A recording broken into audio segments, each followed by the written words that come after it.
Hello ka-Gravis! Magandang araw sa inyo. Pakita ko lang paano natin i-set up yung Yamaha Y-Connect. So una, punta ka lang sa App Store mo or Play Store. And then search for Yamaha Motorcycle Connect. So yung sa akin, install ko na siya. Kailangan mo lang din mag-login. Pwede ka mag-login gamit yung cellphone number mo. Tapos gawa ka na lang ng password para ma-set up mo siya. Ngayon, paglabas nito, sabihin sa'yo, turn on mo daw yung vehicle, Turn on mo siya. So, hinihingi niya yung precise location natin. Allow natin siya, I-allow natin precise location.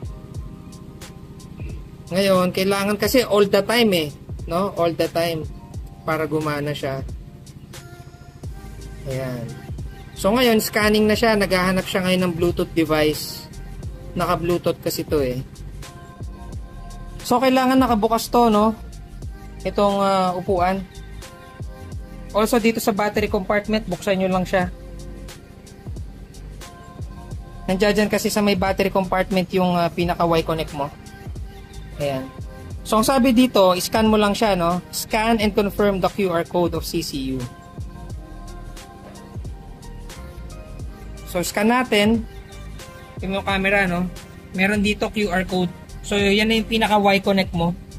So, tutok mo lang siya dyan, para makuha niya yung Y-Connect.